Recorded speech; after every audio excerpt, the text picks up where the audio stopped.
Hi there, it's Sandra, and you are listening to the podcast A Duchess Like Us.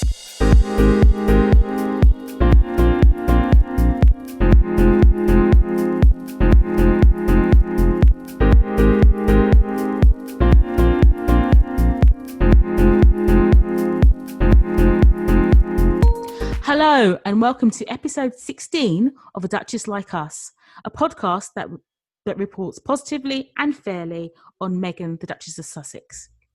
Today, I'm joined by my co-host for this episode. So, would you like to introduce yourselves? Yes, I'm Gayle, Breakthrough Diva on Twitter.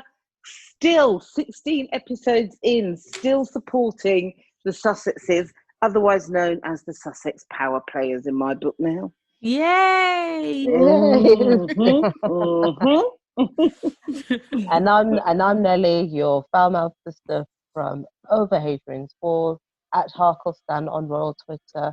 You might not find me because, well, I'm private and I just don't add any and anyone. So, yep, still here. Fair enough. Yeah, still here for the Sussexes and their boss moves, and here for all the right whingers having a go. Yeah. Yes. Oh, yeah. Oh, Those yeah. fools, yeah. So anyway, so let's get started. So over the last few weeks, it's been really good regarding the Sussexes. We've had some brilliant news. So we've seen them out and about in California, volunteering their time and working with their charities and with children. And this is in no particular order, so I'm just going to summarize what's happened over the last few weeks. Then we found out that they'd bought a gorgeous new house in California. Want to see That house is beautiful. Then they announced that they had signed a multi-year deal with Netflix. Last night, a spokesman for Prince Harry released a statement from the Duke informing everybody that he had paid £2.4 million. I'll say it again, £2.4 million into the sovereign grant to cover the £2.4 million that was used to renovate Frogmore Cottage. Oh, and I nearly forgot this one, but I thought I'd just chuck it in anyway. Over the weekend, there was an article from a so-called royal reporter. Her name will not be mentioned. However, I need to say this. Who claimed in a, what's the word? Is it spurious or libelous or a shit article? Libelous. Yeah. I'm basically saying a shit article that the production deal that Meghan and Harry have with Netflix, in air quotes, scuppered Invictus's bash, close speech mark. Oh, I can't wait to This article is now subject of a legal complaint from the Duke of Sussex. Just thought I'd chuck that in. Okay. Go on, Harry. Sorry, I just chuckle every time. Okay, then let's go on to a bit about what's happening here in the UK, because I think this is quite important as well. There's been some really interesting things that's been going on in the UK, and one thing that I think we should discuss possibly later on is that there have been some demonstrations outside of Buckingham Palace, allegedly around a certain disgraced prince. Well, can't we mention his name? Well, no, let's surprise them. I'm sure they know. Oh, okay. But when Well, do they? There's more than one in that palace. Yeah, it's true. But one we all know about, whose friend is in prison in New York. Let's put it that way. What was in prison in New York? Oh no, the other friend is in prison in New York. No, his little friendy. Oh yeah, that one. She's still in prison. I forget that she's. Well, I'm surprised she's still alive. To be fair. Well, can we just say, at the point of recording, she was alive. She's still alive anyway. But back to my original thing about the demonstrations. What's been really fascinating here is that the mainstream media in the UK have not touched it at all. Nobody's picked up on it. So I find that quite fascinating. It really, yeah. Anyway, and then finally, there's been an interesting debate that's come about about the UK media, and in particular ITV, which is a major network on UK TV, and Black History Month, which takes place in October here in the UK. So ITV wants to celebrate Black History Month with a series of events and broadcasts. They want Black people to participate in these events and broadcasts, but it claims it doesn't have the budget to pay these guests and expects them to appear for free. So, in today's episode of the podcast, we are going to cover those topics in more detail that I've just discussed. So, let's start with the first topic. So, I'm going to call it the good news. The good news theme surrounding the Sussexes. So as I said, we've had some great reports about the Sussexes over the last few weeks, and they've been absolutely brilliant. So as we said, they bought that gorgeous, gorgeous home in Montecito, California, which they paid for by themselves. Yep, got and everything. No money from Prince Charles or the Duchy of Cornwall or from the Queen and the Duchy of Lancaster, right? They paid for it themselves. I'll say it again. Paid for it themselves. I think you just need to reiterate how they paid for it, because... By themselves. Okay.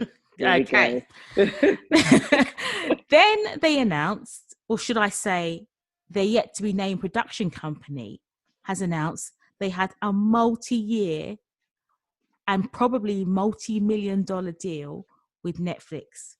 Now, the press are guessing that the deal is worth between $100 to $150 million. I don't care. I don't care.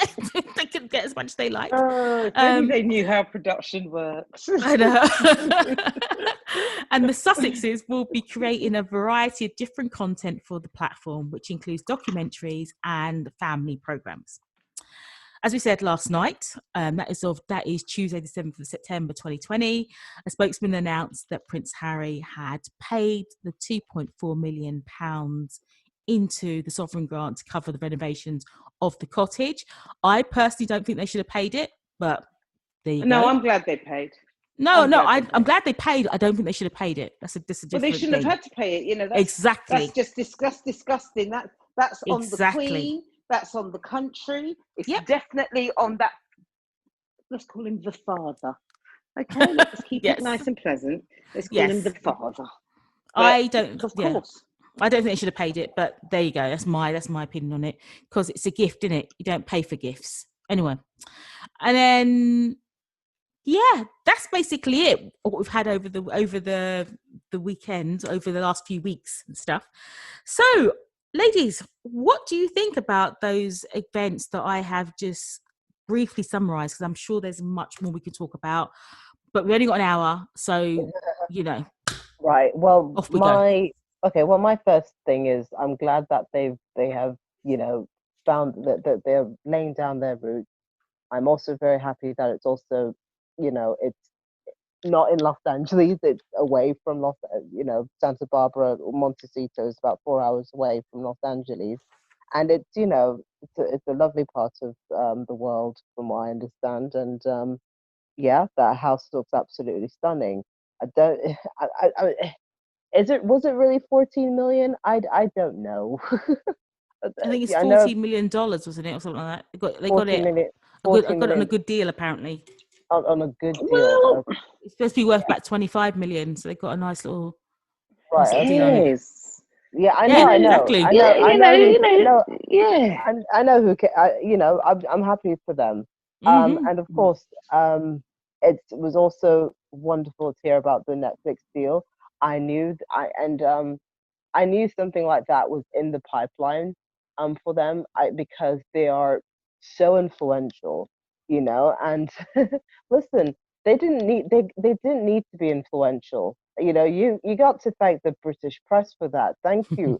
Thank you, Piers Morgan. Thank you, Dan Wotan, for turning those two, especially Meghan, into a fucking icon, because you harangued and harassed and bullied, these two, especially Meghan, out of the country, and the world is seeing the UK, the UK press for exactly what it is.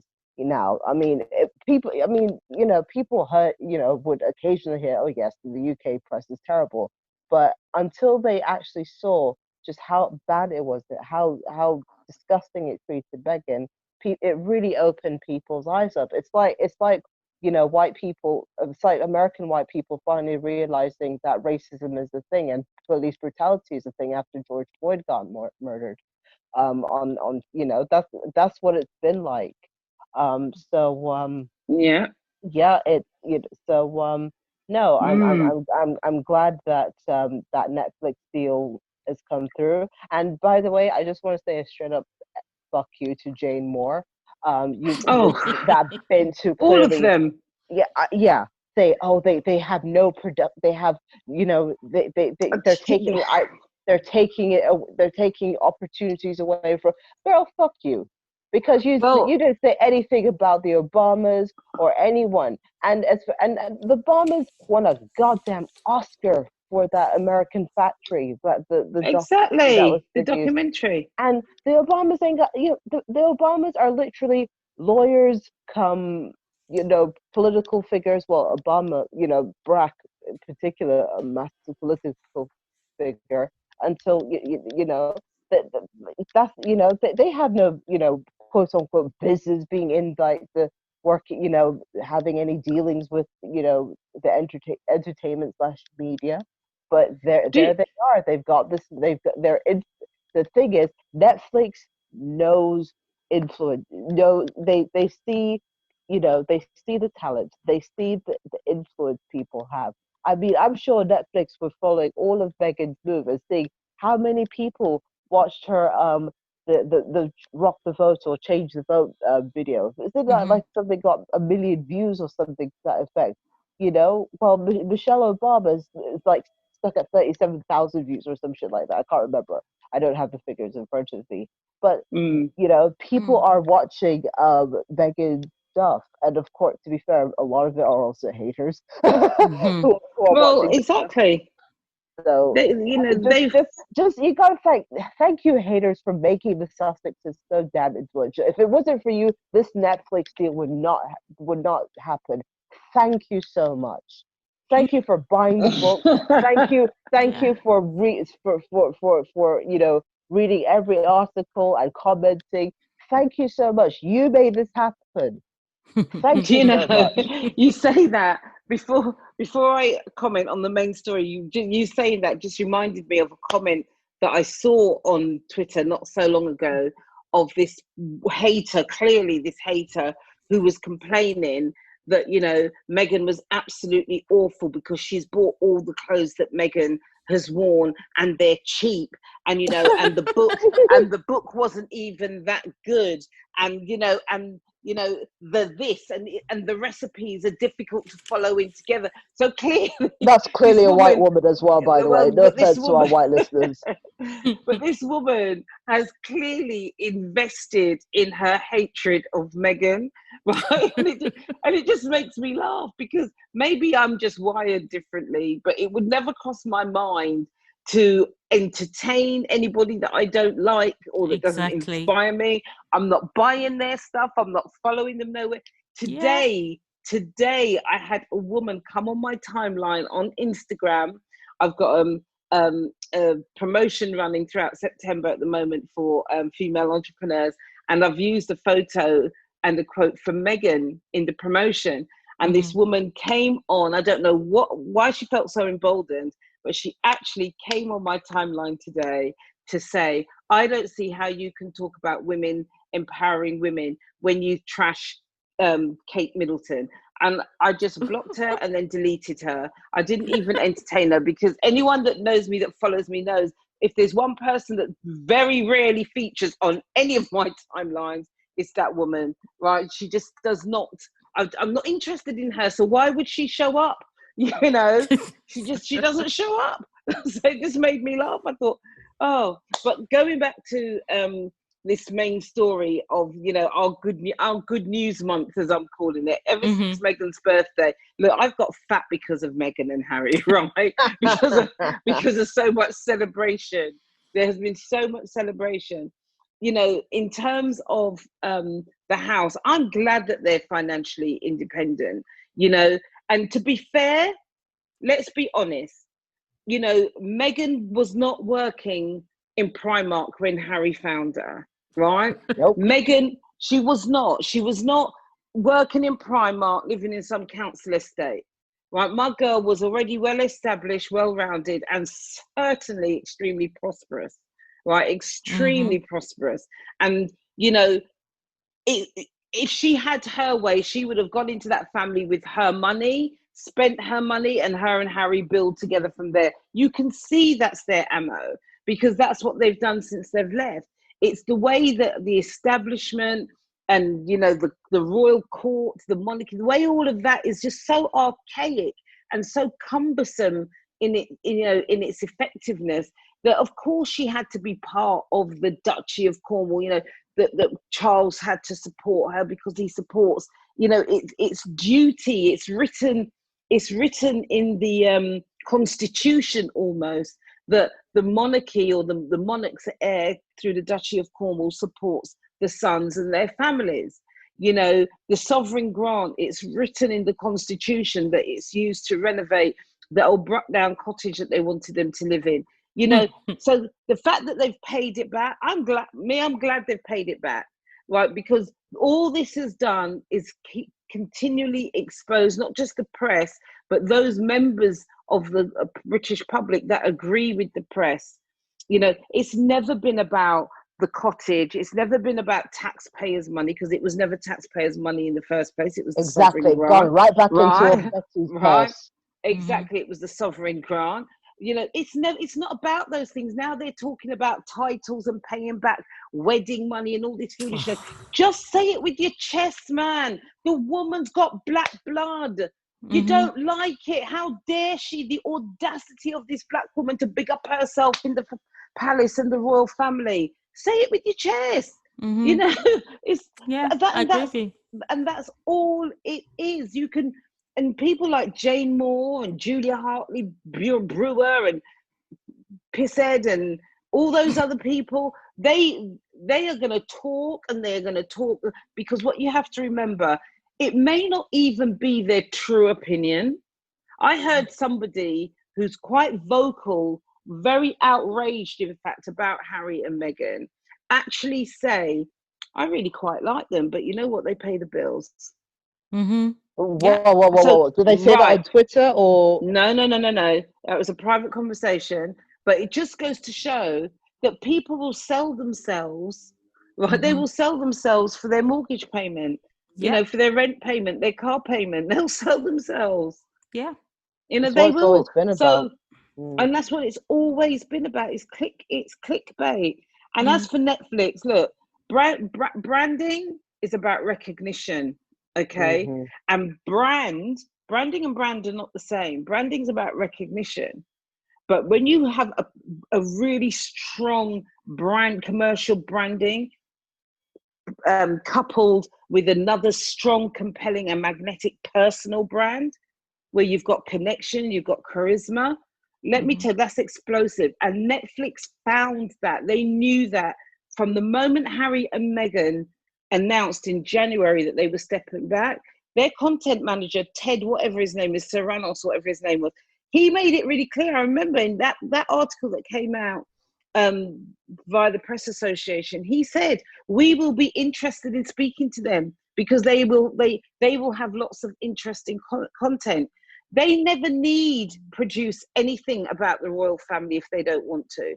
They can literally just focus on what they are interested in terms of women's rights, women's equality, travel, eco travel, animals and nature, climate.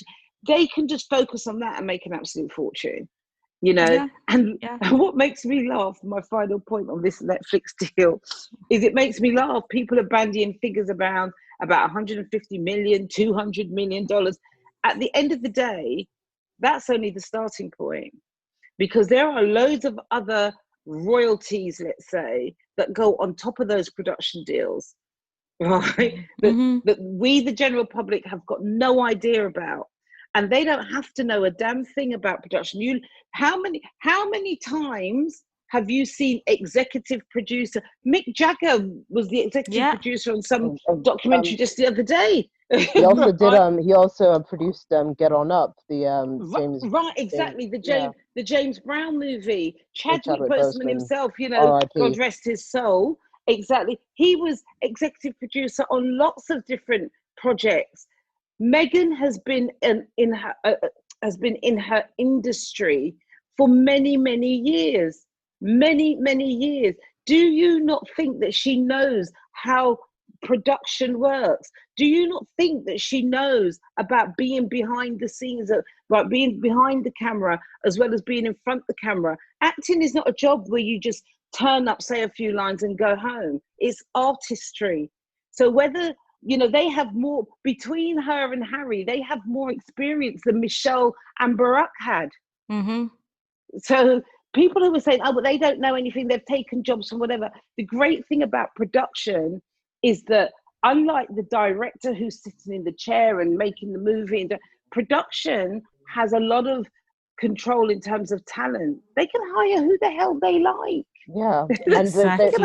and they were talking about how they want to, ensure diversity behind the scenes and of course in front of the camera as well. So, exactly. No, I'll be very interested to see what they do.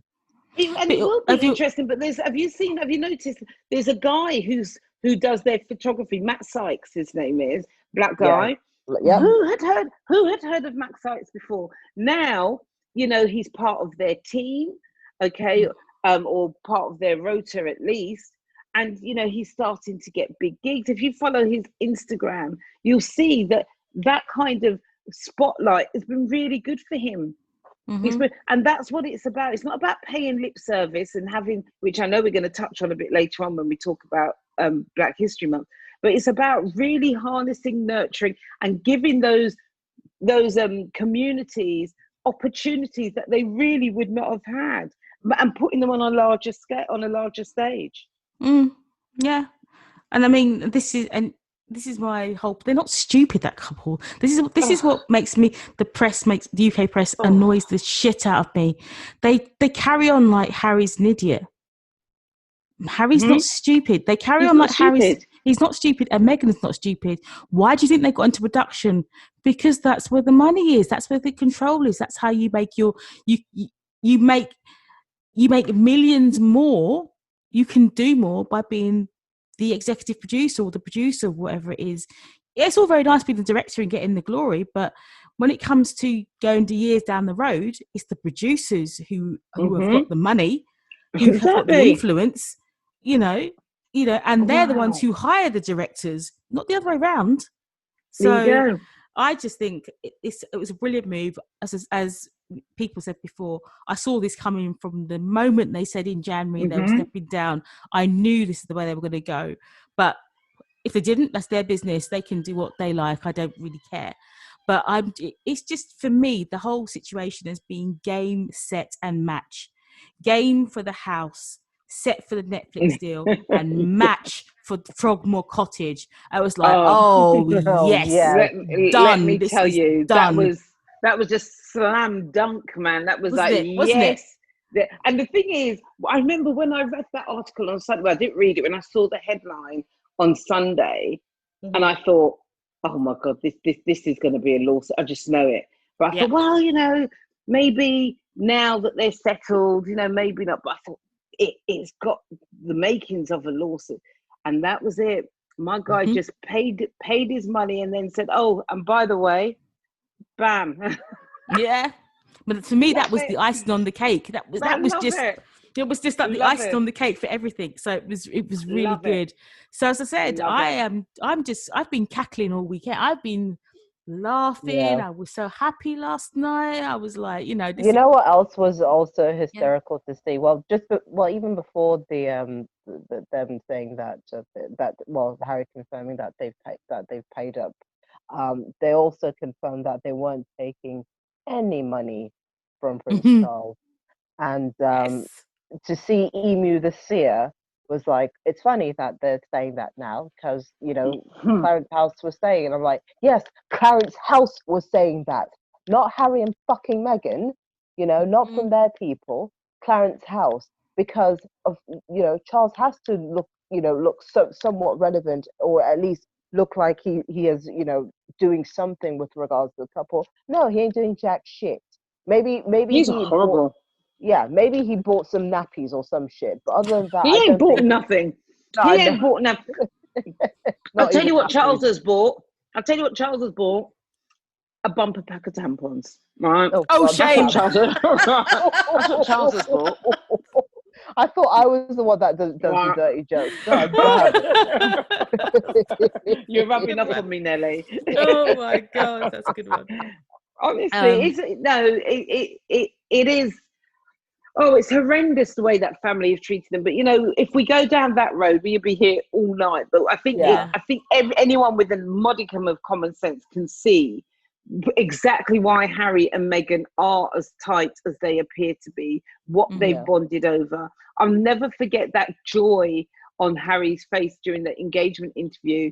And he said, we're going to be a family, the family like she's never had. And I know lots of people have misconstrued and misrepresented that statement over the years. But I think at that stage, he genuinely thought that she was going to be accepted into the fold, into the family, and that they were going to do great things together. So this whole what's happened over the past 4 years has been a real kick in the teeth to Harry. But he's a soldier, he's a warrior, he's come up fighting. Now the shock has worn off. He's like, hell no, not my wife and not my baby. Yeah. Right? Good for him. Especially not his baby. Yeah. Hell no. But I will go back on one point, my point about Frogmore Cottage. I personally feel that they did not need to pay back the 2.4 million. Oh, same. I think that it was a gift, some kind of gift. For the Queen is the landlord, and she gives out a dilapidated house. I mean, what landlord gives out a house that's fallen apart and then expects the renters to pay for it? I mean, that's ridiculous. So I don't think they should have paid the money back. Sorry, that's out of just pure principle. They shouldn't have paid the money back. And aren't they also paying commercial rent on it as well? Exactly, yeah. So basically, they are. So they not only are they renters, because that's what they are. They're renters. They pay to fix up a house from a landlord, and not only is that they're not done there yet. They still got to pay commercial rent on it as well. So that's why I wouldn't pay the money back. That's me. And personally. You know what? You're right. They shouldn't have. There is nowhere where it's logical or sensible for them to have paid that money back. That should never have been. Yeah. That should never have been an expectation. But look at who we're dealing with. True. Look at who we're dealing with. A very toxic, narrow-minded, short-sighted family, right? Because they think they're a family. They're trying to, everyone else. The British population have bought into the fact that they're a family. They're not a family, they're a firm, and they operate very much as a firm. There is no love lost between any of them. All of them would sell each other down the river if it meant it was if they were going to be covered in glory. There's not there's not an honour amongst any of them now that Harry has left. He was the honourable one, right? And he's left. His mum was the honourable one, and she left. So I'm not buying into this. I don't buy into this.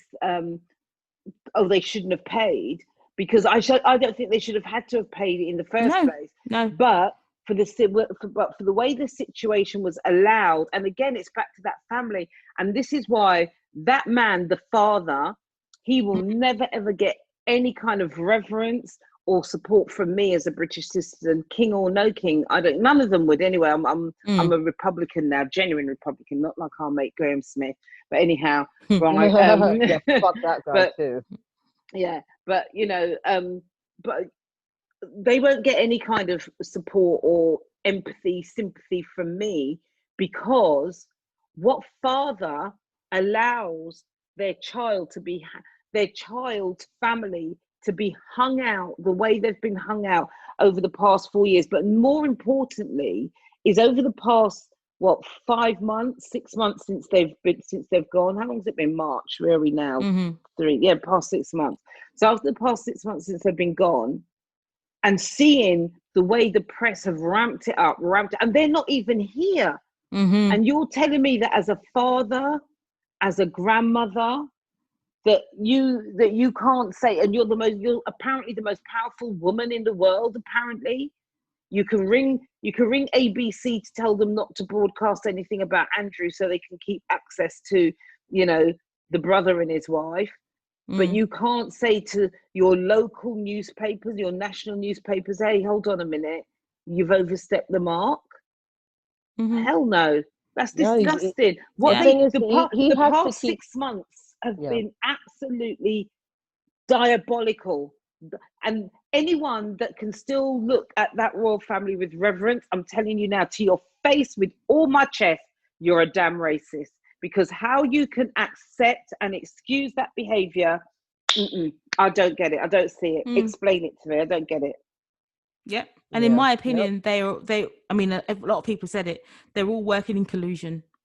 That family, the establishment, and the UK press, all working in collusion. I also think the government. I also think the government as well. But they're part of they're the establishment, Oh aren't yeah, they? I suppose. So especially Bojo the clown and all this class of please, come on. I don't want to talk about him. I'm just, let's not even. Sorry, I don't want to go down that route because I'll just get upset. So, me too. so anyway, back to my point. I don't think they should have paid back the 2.4 million, but I do understand why they did it.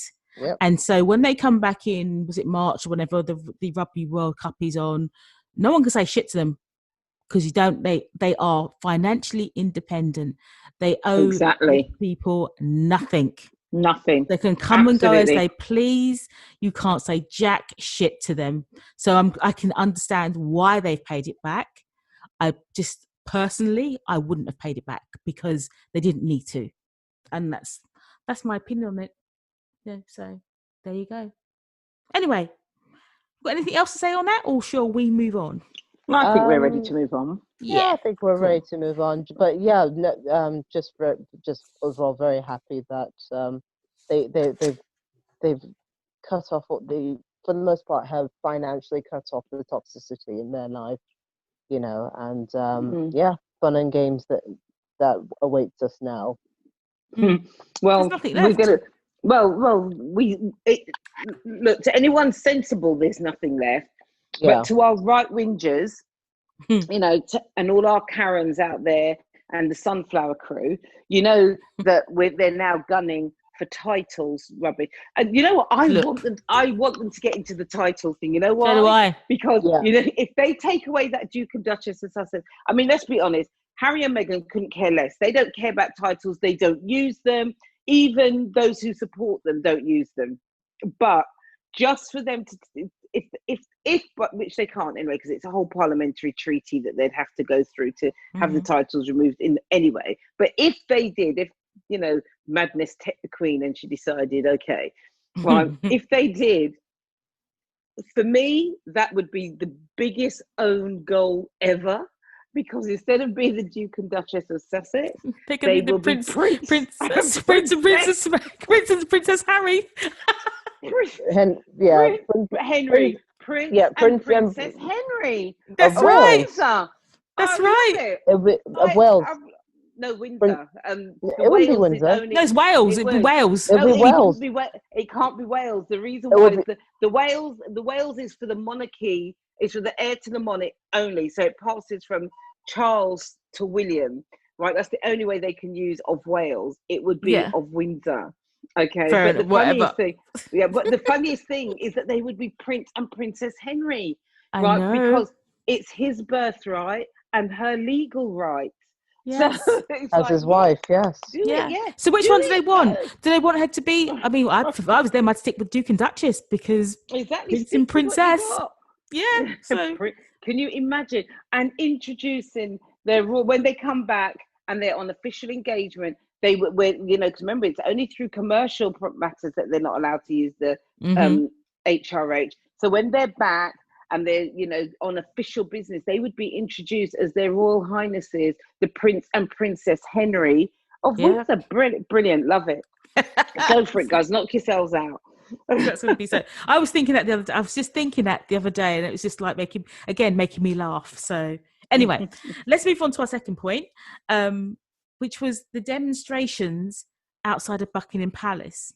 So this has just got me because it's rather strange and it's rather interesting because there's been a series of demonstrations where quite a large crowd have gone outside of Buckingham Palace and have demonstrated with placards and you name it, what you know, and made their thoughts known about a certain prince. And as I said earlier, what I found fascinating was nobody in the UK press has picked this up. Nobody. Mm-hmm. And I found it on, I think it was on Twitter. Yeah, it's definitely on Twitter that I saw a clip of it and I was like, is this real or isn't it? And then I heard some of the slogans they were saying about that allegedly disgusting prince. And I thought, he's not allegedly disgusting. He is actually, we can say he is disgusting. What we can't say is what he's disgusting for, okay, but we can say he is disgusting. Right, so I'll go back to that. He's disgusting. They had slogans and placards and everything. And I thought, is this like, a scene that's filmed for a documentary or, whatever?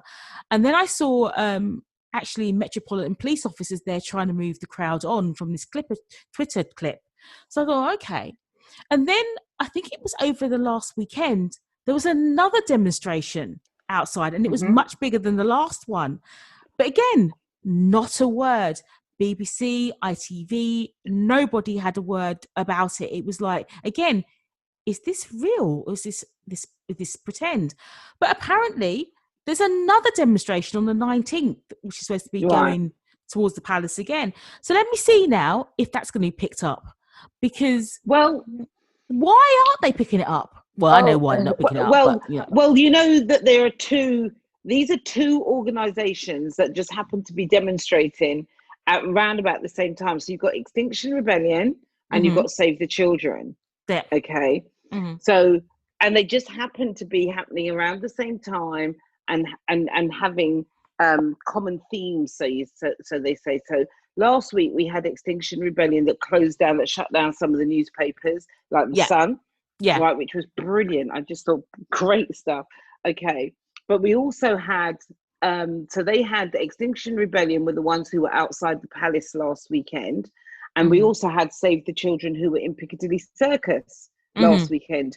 They were the ones who were chanting the slogans about the alleged sexual activities of Prince Andrew. Okay. And I think the reason, I mean, look, we all know when the noise is loud about Meghan and people are literally foaming at the mouth, you can almost guarantee, it's like clockwork, there's an Andrew story brewing somewhere. Okay. There's an Andrew story. Yeah. What you have to remember, and I think what we all can do to remember, if you remember a few years ago, we had Operation U-Tree, which was where it started off with Jimmy Savile when he was exposed as being the paedophile that he was, and a whole load of other names started to come into the fray. People that have served time, like Max Clifford, who died in prison, didn't he? Yeah, he did. Yeah.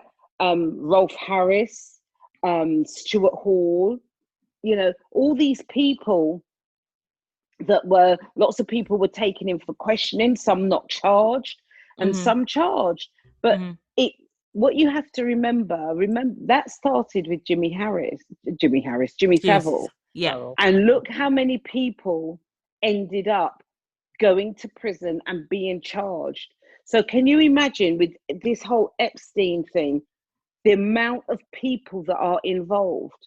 And Prince Andrew probably has quite a bit of leverage. I go down, I'm taking a lot of you with me. Or if he goes down, who else is going with him? So there's a lot of people in very powerful positions that will do whatever it takes to protect those positions. And if that means that they keep stum on someone like Prince Andrew's alleged activities, then they do. And remember, the British press is owned by, what was it, three people, 3 billionaires. Yeah. So it's not, you're not dealing with a whole load of people here. You're dealing with 3 people who are all part of the same club, basically. They're all right wingers as well. They're all Wingers, part sorry. of the same. They're all part of the same club. That's like the 3 of us sitting down and deciding, right, okay, this is how we're going to approach that. And that's it. You know, it's not, they don't have a lot of people to coordinate. So if they decide that they're going to control the narrative about one thing and they're going to make Meghan out to be, I tell you what, I'm often in tears here in my house, often in tears, to the point where my poor family think I'm mentally unstable, because I cannot believe how they have taken this woman's character, especially as someone who knew Meghan's character before she was involved with Prince Harry, knowing what she was doing, what she was involved with. You know, I find it really, really, really sad, disgusting. It's repellent what they've done to this woman. They took this woman and turned her into this tabloid figure of hate. Forget about villain. her. They turned her into a pantomime villain. It's awful. It's awful what they've done to her. And that's purely because she was a threat to the establishment in terms of, you know, the existing monarchy. You know, she showed them up. She came in with her intelligence, her willingness to solve, her action-orientated work ethic, and she's just shown everybody up. And you know, you put jealousy and insecurity and status and power in that mix, it's all over. But it just shows, but to me it just shows also how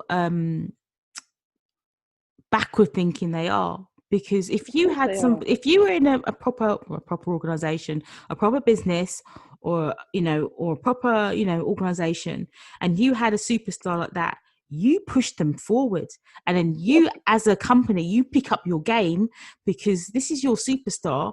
I don't want to look stupid. I'm going to up my game. That's you know what I mean? It's like in sports. It's the MVP. You know, you have your MVP, but why are you assuming?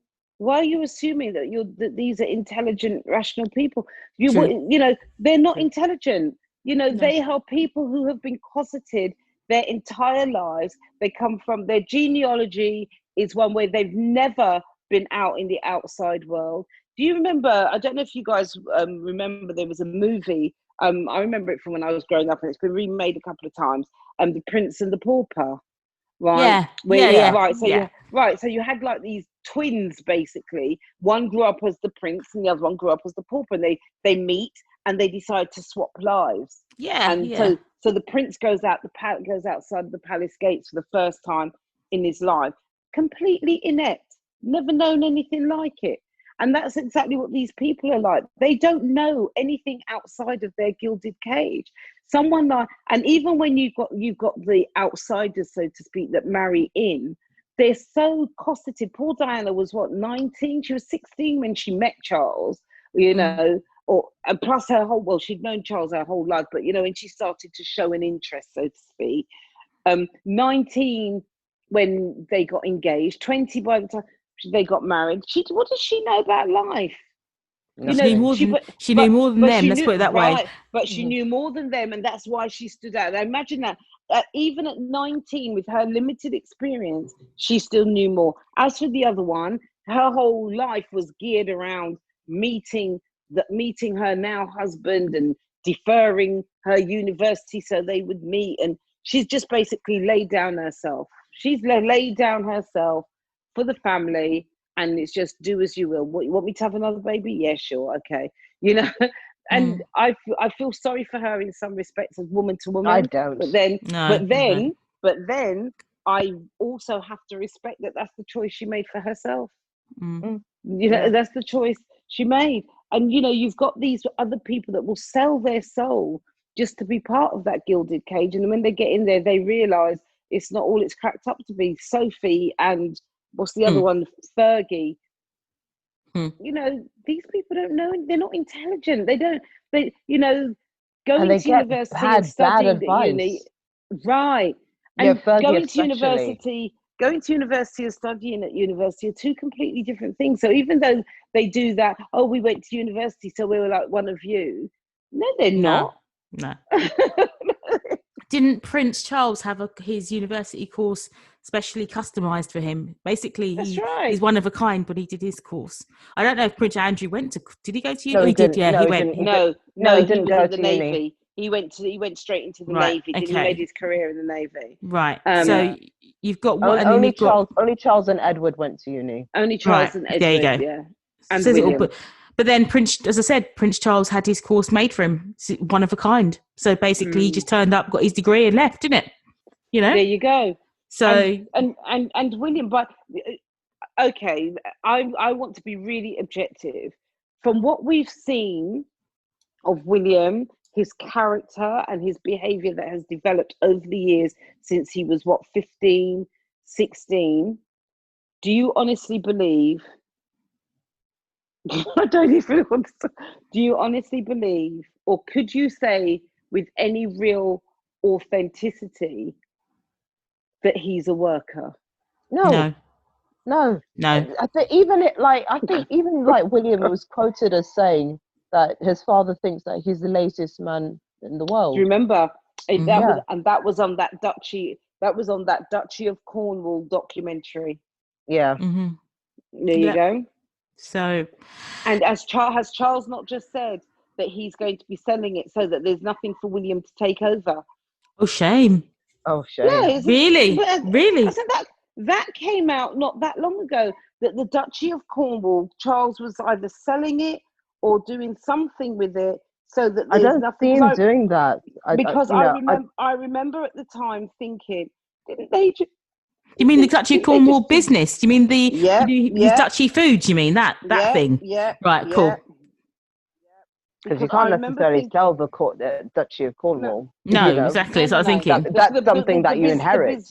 He will inherit.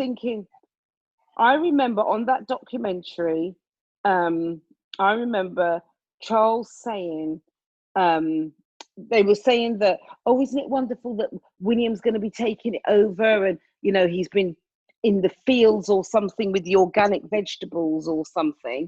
And something came out recently that Charles was either selling it or probably putting it in trust or something so that he can't have it. Some sort of charitable trust. I sooner believe that. Like, for example, I don't see William like getting the Prince's Trust, for example. If William was interested in the Prince's Trust, he would have done something about that already. So one thing, as my mum always says, give credit where credit's due. Charles started the Prince's Trust, right? The Duke of Edinburgh's got his awards. Yeah. Harry has got more Invictus, Endeavour, Centibale, and Travelist, and there's more to come. William has done what with his adult life? What initiative has he started that people have bought into, and we're going and we're like, that's Prince William's. What is there? Nothing I can think of. There's supposedly Heads Together, but that was Harry's idea, as we all know. Yeah. So what else is there? Nothing. There's nothing. There's nothing. Anything that he does, it is in concert with other people. He has nothing of his own. That's right. He has nothing of his own, and he has no initiative. No. There's nothing of his own. It was only last year he was complaining. Remember, he complained, his own words, that he can't get celebrities to work with him or partner with him for the mental health stuff or for the stuff that he wants to do. After that conversation with Lady Gaga, God, that was the stiffest thing. Oh gosh, ever. I don't even like to. I put it this way: it was so bad that I feel the shame as if it was me. Fair enough. I do. Right. Gosh, no. Okay. But we've gone off topic with regards to these marches. That with regards to these Save the Children marches. I'll be honest with you. I thought it was fake, and because the original tweeter is some maggot, I, and there's this link between maggots and people who believe in the QAnon conspiracy. I immediately dismissed it, but as it turned out, it was a real thing, and of course, there's been subsequent the other sort of marches as well. So this is something to keep an eye on. But it's incredible that there's been radio silence from the mainstream media about this. But I also think the reason why no one is making a song and dance about it is also because Queenie ain't at Buckingham Palace. No one's at Buckingham Palace. She's up in they're in Scotland Balmoral, now. aren't they? Yeah, Yeah, they're in Balmoral. So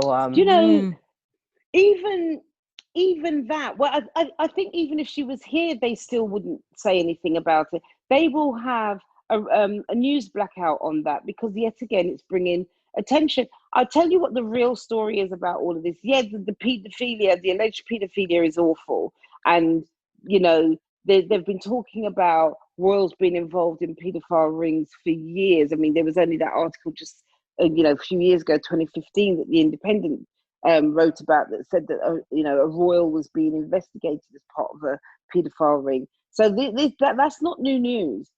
What I'm really interested in, as well as that, is why is he so special to the Queen?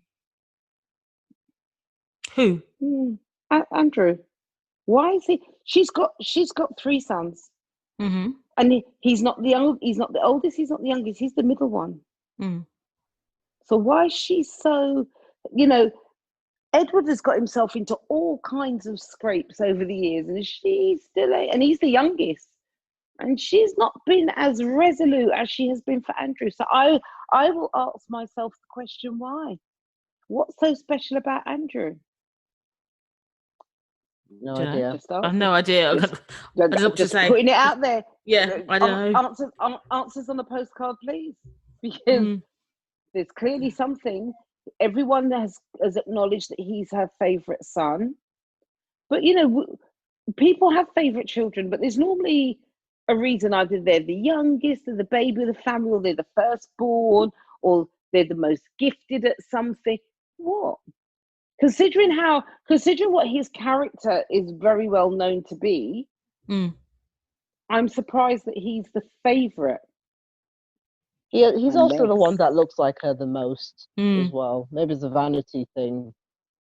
He is of all her children. He looks like her. Yeah, he's an image, isn't like he? Her. Yeah, it's funny because exactly Harry, I think looks exactly like his granddad. Yet they question his paternity. Splitting image of Philip. Yet they question his paternity. So anyway, we've gone way off topic. Let's go to our final topics. We haven't got much more time left anyway. We're racing through today. I know. We're talking about ITV and Black History Month in the UK. So this is something that is a debate that was going on Twitter, and Nelly, you brought it to my attention. And so, as I said before, ITV is the major network on UK TV, and Black History Month takes place in October in the UK. Now, you will see Black History Month everywhere. There'll be posters. It's part of the school's curriculum. It's part of college, FE colleges for the curriculum as well. You learn about important people of Black history for the UK and the Commonwealth, basically. So anyway, the debate happened because ITV claimed that they were going to be doing, or they say they're going to be doing events and broadcasts to celebrate Black History and Black History Month in October. And they were looking for people, for Black people, to come on to their events and their broadcasts. However, what was interesting was they claimed that they have no financial budget for Black History Month. And they wanted people to come on to their programs, but have no appearance fee. Now, I found it quite Mm. disgusting because if it was, I don't know, I'm not running down people, so please take it the way I'm trying to use it as an example. If it was Gay and Lesbian Month and they wanted gay and lesbian people to represent what was going on, there'd be a fee. If there was That's somebody who right. was disabled and it was Paralympic month, they would get, you know, people who are physically disabled or whatever on their programs, and they'd pay them an appearance fee. Why is it that it's Black History Month? It's dead serious because Britain wouldn't be where it is without stepping on the bones of Black people. Why is it that when it's Black History Month, we've got no money and you have to appear without a fee? That's They my have got thing. money. I know they've got money. I know they've got They money. do, yeah, and it's especially cheeky considering that throughout this period of we've been having lots of BLM protests. ITV have put forward a number of I think it's like a number of short videos or short stories on ITV on their channel with regards to Black Lives Mattering and all of that, and they've been doing all of that sort of talk in terms but like it, seeing that email, seeing that communication that we were discussing, it really pissed me off, and it pisses me off because it's coming back down to us as Black people to be educating white people how to not be racist, to fucking see sense, and to and to think about your history, think about you know how this country was built. Why is that our job? And okay, if it is our job, fucking pay us. Well, and I agree with that sentiment, but I'm also I'm one of those people. I'm one of those people. It's common knowledge. I work for myself, have done for the past 21 years. I'm a consultant. Part of the remit I consult on is diversity, inclusion, and engagement. So I'm one of those people. And what I've noticed, especially in the last few months, the last 3 or 4 months in particular, since we've had the revolution, as I call it, because it's like there's been an uprising that suddenly corporates and organizations have realized that we are actual Black people. We're real life, living, breathing Black people. And they suddenly want to hear our opinions. I've lost track now of the amount of times I've been asked to speak, to be interviewed, to speak about something. Can I pick your brains? All of this. And I cottoned on very early, very, very, because at first it was a bit of a novelty, to be honest. And I'm not the only one. There are lots of us in this field that kind of felt, oh my gosh, at last they want to hear our voice. Yeah, let's give our voice. Let's lend our voice because we want to be heard. We want them to know how it is. But we also cottoned on quite quickly. Hold on a minute. This isn't just about hearing our voice. This is about you wanting free service. This is about you now using our voice in order to provide you with solutions. And if that's what you want, solutions are part of due process. Due process means that there is a fee involved. You can't just come and scrape our brain and then turn around and say, okay, thanks, bye. Unfortunately, though, what has happened, which is, it's real, not chicken and egg, but we've had some people, especially people who are newer in the field, have accepted those deals. They have allowed that to happen because they've been promised exposure, extra profiling. It's great for your branding. You can use these logos on your website and all that kind of stuff. So they've accepted it for free, which then makes the rest of us kind of like, hold on a minute. So now we now seem as if we're trying to profit from this awful situation that's happened. And I'm going to be really honest and say it's not that we're trying to profit from it. We're trying to earn our living. And that's part of how we earn our living. It's not about profiting off people's misfortune or their fear, or it's about consultancy. If people come to me because they want, a bio written, or they want copywriting services, or they want branding services or communication services, no one bats an eyelid. So why would you bat an eyelid if you want diversity training? Or if you want me to be a spokesperson on Black history, if you're going to pay me to sit on a panel of for entrepreneurs and talk about success or starting up or leveraging up, scaling a business, why would you not pay me to sit on a panel to talk about Black Lives Matter? Yeah, it's I the agree. same. Yeah, I agree. I just think it's incredibly cheeky. Because if I decide to do something for free, it's because I have chosen to do it for free. So if I decide to go and volunteer for somebody and donate my time, that's my choice. I wouldn't expect the charity to come to me and expect me to do it for free. No. And I just think that they are being incredibly cheeky. I know full well they have a budget, because if they didn't have a budget, they wouldn't be doing it. Absolutely. They're just doing it on the cheek. They think, it comes back to this all the time. They think we're stupid. Right? They do. They think they think we're desperate. They treat us like the Grateful Dead. Yeah. Right. They treat us like the Grateful Dead, but no, we're not the Grateful Dead anymore. Those days are long gone. Yeah. But I go back to my point that some of the people in there think we're stupid, and that, we're on TV. Oh yeah, we'll be happy to do it for nothing. No. And a lot of my clients, they hear me say this a lot. And in fact, I said it today on the podcast I was doing earlier on. There is no value in free. All right. I say it all the time. Even when people ask me to work for free, I say, look, let me just be really clear for you. It's not that I can't do it, but there's no value for you in free, because it's not going to help you. Yeah. And there really isn't. There is no value in doing stuff like that for free, for doing anything for free, because you'll never be able to upscale from there, because your starting point's low.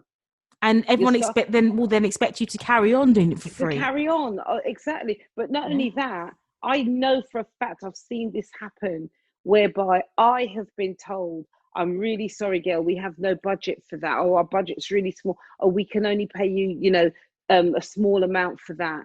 And then I know that my counterpart, right, who is non-Black and male, has gone in, proposed less, and been paid double. Yeah.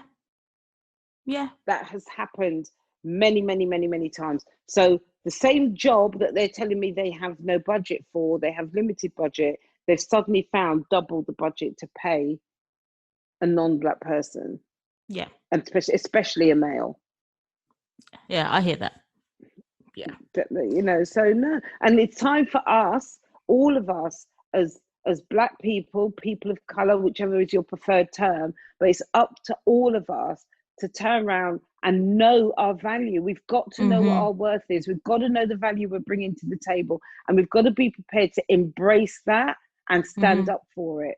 So even when it comes to pricing, I never negotiate on price, never. And I teach my clients the same. Do not negotiate on price. You can negotiate on value, but never on price.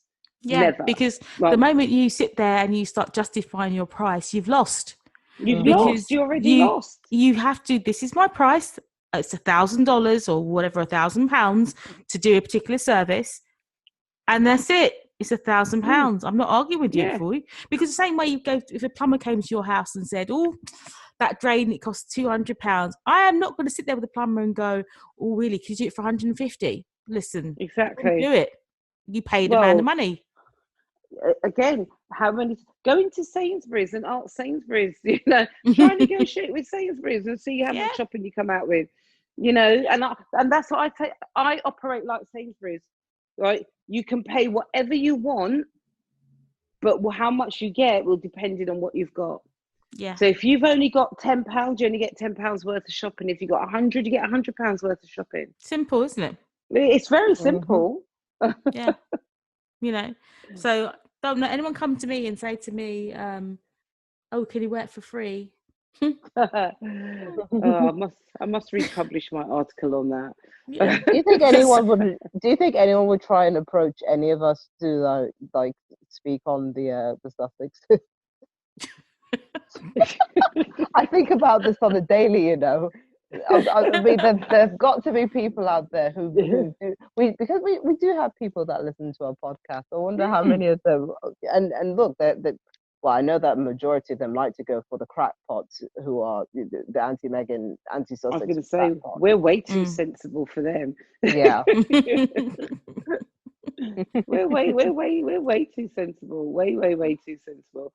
And you know, it is quite funny actually, because I also co-host another podcast, a business podcast with one of my business colleagues, around sushi, the Entrepreneur Sushi Club, and so we talk to entrepreneurs that love sushi, and one of their questions when they come on is, I always say to them straight, because they all want to follow me on Twitter. They always say, "Oh, I'll follow you on social media. Are you on Twitter?" And I always say to them, "Look, if you do not love Harry and Meghan, then don't follow me on Twitter, because you will be bored. You will be bored stiff of my content, right? You just if you want, you can go onto my my professional Twitter consultancy. I said I post on there maybe once or twice a month, right? But I post on my other Twitter, Breakthrough Diva, every day, and 99% of it is about Harry and Meghan." And they're like, "Oh, right, okay." But some of them have been really good. Some of them are like, "Oh my gosh, they really they see through all the crap." And this is why, because I speak to people all over the world, from all over the world on that podcast, and it's really interesting how people's view of the UK has really changed, because they are looking at the UK now through the lens of how Harry and Meghan have been treated. And they're like, "I had no idea it was so racist. Why don't people like her? I don't understand it. Why is that guy on telly? Why is he allowed to speak about her like that all the time?" People are starting to sit up and take notice. So One thing I like, favors. what I do say to people is that it's the UK press and the establishment that hate Meghan and Harry. If you ask people in the street, not in the the Daily Mail readers, them sort of people who comment in the comment sections, who are basically bots and trolls and who are paid. If you ask people in the street what they think of Meghan and Harry, it's not a negative opinion. It's the UK press that do it. Yeah, and there's a difference. Exactly. Yeah, and that's what I try to get across to people. It's true. It's not all the Brits. We don't hate them. I mean, most of us don't really care about the royal family anyway, but we don't particularly hate them. We definitely don't hate Meghan and Harry. It's the UK press that hate Meghan and Harry, and then, as you said earlier, they do it because they pay the bills. Simple as. Yep, they do. And just one thing, on diversity, the dance troupe, they did a dance on Britain's Got Talent, and it was Black Lives Matter inspired routine, and at the end of it, very good. And at the end of it, they took a knee. And there were over 1,000 complaints from Ofcom, to Ofcom about that. So Britain is not this it's not this utopia. It's not this evolved progressive society that it likes to say that it likes to purport to the world. That it's this tolerance. And I fucking hate that term. I hate the word tolerant. Tolerant just basically means you're here, but it doesn't mean I necessarily like it that you're here. That's what tolerant means to me. I put up with you. I have to put up with you. That's what tolerant means. But it's also tired as well, because we've been here. Black people have been here now 60, 70 years. En masse. I mean, we were here much longer than that, of course, but en masse, we've been here a long time. and though things weren't perfect, we were certainly getting to a point where we were more accepting. There were things happening. They were slow, but things were happening. But 2016, oh hell no. Yeah, that's when it went all went to 2016 shit. Brexit, and I do believe that Meghan has also been a casualty of that, because I think Brexit, 2016. Britain. Oh yeah, Britain was whipped up into such a frenzy about anybody that was foreign. Xenophobia was at its peak then. Anyone that was foreign, that was different, you know, and also liberalism. Liberalism died as well. Right, and it wasn't even just about race either, because like you say, it was about being liberal. It was about being Eastern European.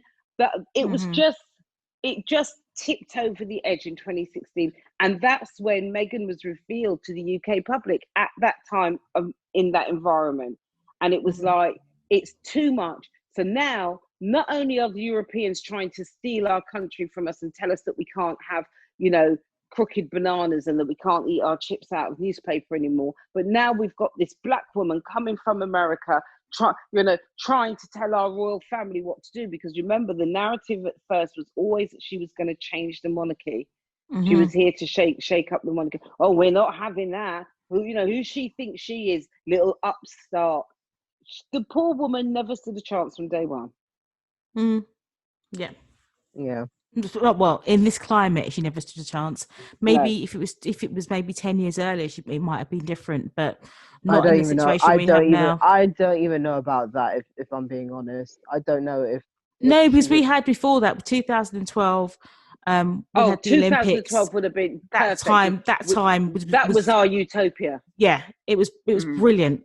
And being in London during the Olympics and the Paralympics was fantastic. And to see the country change from that to Brexit 4 years later, it's heartbreaking. Yeah, it is heartbreaking. You know, and it coincides with the Tory government. I'm sorry, it coincides when the Tory government's in. It's always racist in this country. My parents, my grandparents told me that. And now living through it, you're like, oh fuck, it's awful. It's awful, and it's scary. It's a horrible, horrible time. I worry constantly. It's scary as well, because the Tories are becoming a lot more far right than they have ever been in any. Well, I've not lived here that long in comparison to obviously you guys, but in my history, certainly, we've gone from David Cameron, who was centre-right-ish, to Boris Johnson, who has literally let out the loonies from the far right. Yeah. I mean, I openly say that we have a far right government in the UK. But we do. It's almost fascist now. It really is. Yeah. It's disgraceful. It really is disgraceful. And when you look at what they're doing, like currently with Brexit, now they're threatening to tear up the withdrawal agreement. Listen, that's international law, man. I know. You are now showing the world that you can't keep your word. That's basically what you're saying.